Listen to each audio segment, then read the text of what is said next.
OTT platforms அதிகமாகிட்ட இந்த நிலையில நம்மளால மற்ற மொழி திரைப்படங்களையும் ரொம்ப எளிதா பார்க்க முடியுது. அமேசான், நெட்ஃபிளிக்ஸ், ஹாட்ஸ்டார், ஜீ தமிழ், சோனி லைவ் அப்படின்னு எக்கச்சக்க ஓடிடி தளங்கள் சினிமா ரசிகர்களுக்கு வரப்பிரசாதமா அமைஞ்சிருக்கு. அந்த வகையில 2022வது வருஷம் வெளியாகி ரசிகர்கள் மத்தியில பெரிய வரவேற்பு பெற்ற லாஸ்ட் சீன் அலைவ் அப்படின்ற படத்தை பத்தி தான் இந்த வீடியோல நம்ம பார்க்க போறோம். பிரையன் குட்மேன் இயக்கிய இந்த படத்துல Gerard Butler, Jaime Alexander, Michael Irby இன்னும் நிறைய நட்சத்திரங்கள் நடிச்சிருக்காங்க. பீட்டர் ஹாலண்ட் ஒளிப்பதிவு செஞ்ச இந்த படத்துக்கு சாம் எவிங் அப்படின்றவர் மியூசிக் கம்போஸ் பண்ணியிருக்காரு.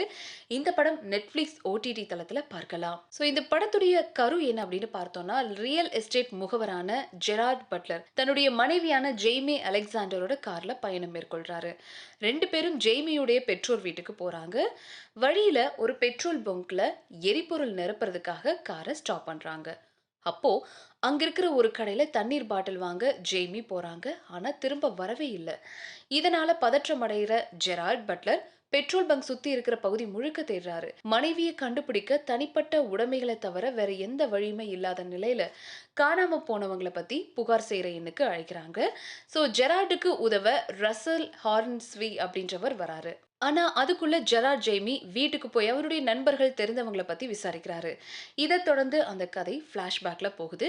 ஜெரார்ட் பட்லர், ஜெய்மி இவங்க ரெண்டு பேருக்கும் இடையில என்ன பிரச்சனை, காணாம போனவங்களை ரசஸ் துப்பறிஞ்சு எப்படி கண்டுபிடிச்சாரு அப்படிங்கறது தான் இந்த படத்துடைய கதையே. இந்த படம் சேஸ் அப்படின்ற தலைப்புல தான் முதல்ல அறிவிச்சிருக்காங்க. அதுக்கப்புறமா லாஸ்ட் சீன் அலைவ் அப்படின்னு பெயர் மாற்றம் செய்யப்பட்டிருக்கு. இந்த படம் நெட்ஃபிளிக்ஸ் தளத்துல அதிகம் பார்க்கப்பட்ட படங்கள ஒன்னா மாறி இருக்கு. கிட்டத்தட்ட 1.5 மணி நேரம் மட்டுமே ஓடக்கூடிய இந்த திரைப்படம் தொடக்கத்திலிருந்து இறுதி வரைக்கும் ரசிகர்களை கட்டி போடுற அளவுக்கு திரைக்கதையில அசத்தலா இருக்கிறதா ரசிகர்கள் பலரும் கருத்து தெரிவிச்சிருக்காங்க. சோ சான்ஸ் இருந்தா இந்த படத்தை மிஸ் பண்ணாம பாருங்க.